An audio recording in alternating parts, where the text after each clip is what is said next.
नमस्कार दोस्तों, आप कहानी सुन रहे हैं मन के पोथी हुई समाप्त कहानी गोनू झा। ये बहुत ही रोचक कहानी है। आप कहानी में बने रहें, आगे बहुत ही मजा आने वाला है। अगर आपने चैनल को सब्सक्राइब नहीं किया है तो चैनल को सब्सक्राइब कर लें और कहानी सुनने के बाद वीडियो को लाइक जरूर करें तो कहानी आगे। पोथी हुई समाप्त कहानी गोनू झा। गोनू झा जब बच्चे थे तब उनका मन पढ़ाई में नहीं लगता था। उनके माता पिता थे कि उनके पीछे हाथ धोकर पड़े रहते थे कि वे पढ़ें। गोनू झा बातूनी भी थे और चालाक भी। स्कूल में गुरुजी की बेंच से बचने का कोई न कोई अच्छा बहाना वे निकाल ही लेते थे और सहपाठियों के साथ चुहल करने से भी वे बाज नहीं आते थे। उनकी हाजिर जवाबी मुग्धकारी थी, जिसके कारण शिक्षकों का गुस्सा भी ठंडा हो जाया करता था। एक दिन उनके शिक्षक ने उनसे कहा, सुनो गोनू, तुम बुद्धिमान हो, चालाक हो, विवेकशील हो, फिर भी तुम शैतानियां करते रहते हो। यह अच्छी बात नहीं है। मैं देखता हूं तुम दिन भर कक्षा में सहपाठियों से बातें करते रहते हो। अब यह सब छोड़ो और अच्छे विद्यार्थी की तरह कक्षा में ध्यान से गुरुजनों की बातें सुनो। अपना पाठ याद करो। तुम पढ़ाई पर थोड़ा भी ध्यान दोगे तो बहुत अच्छा करोगे। उद्धरण चिन्ह।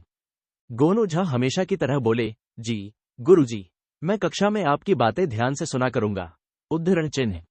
गुरुजी को लगा कि गोनू झा पर उनकी बातों का असर हुआ है।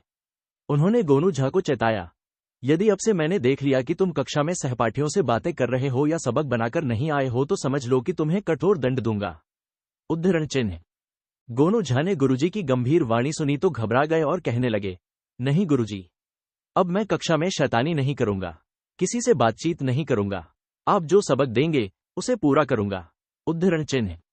गुरुजी ने उस दिन गोनू झा को पाठ याद करने के लिए दिया और कहा कि कल जब विद्यालय आओगे तो यह पाठ अवश्य याद हो जाना चाहिए।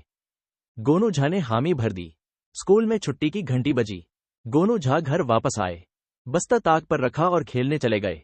खेलकर लौटे तो भोजन किया और सो गए। दूसरे दिन जब वे स्कूल पहुंचे तो कक्षा में शिक्षक ने पाठ सुनाने को कहा। गोनू झा बहुत शांत होकर बोले, गुरुजी, आपने तो कहा था कि कल सुनाना, इसलिए आज मैं याद करके नहीं आया, कल सुना दूंगा। उद्धरण चिन्ह। गुरुजी को गुस्सा आ गया। उन्होंने गोनू झा की कान उमेट दी और बोले, कल पाठ ही नहीं, पूरी पोथी खत्म करके आओगे, नहीं तो तुम्हें ऐसा दंड दूंगा कि तुम्हारी सारी चालाकी आंसुओं में घुल जाएगी। समझ गए न? उद्धरण चिन्ह। गोनू झा ने अपना कान सहलाते हुए कहा, जी गुरुजी। फिर छुट्टी हुई। गोनू झा घर लौटे और फिर पहुंच गए खेल के मैदान में। घर पहुंचे, खाना खाया, मां से किस्से सुने और सो गए। दूसरे दिन विद्यालय जाने के लिए तैयार हुए और बस्ते में स्लेट रहने दिया और सारी किताबें निकालकर ताके पर रख दी। फिर चल दिए स्कूल। गुरुजी ने कक्षा में हाजिरी ली और उसके बाद गोनू झा की पटरी के पास पहुंचे। उन्होंने देखा, गोनू झा के बस्ते में स्लेट तो है मगर किताबें नहीं है। गुरुजी गुस्से से आग बबूला हो गए।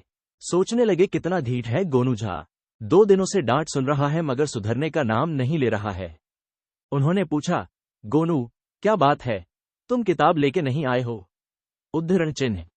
गोनू झा खड़े हुए और बोले, गुरुजी, कल आपने ही तो कहा था कि पाठ क्या, कल तुम पोथी खत्म करके आना, तो मैं विद्यालय आने से पहले पोथी तालाब में बहाकर आया हूं।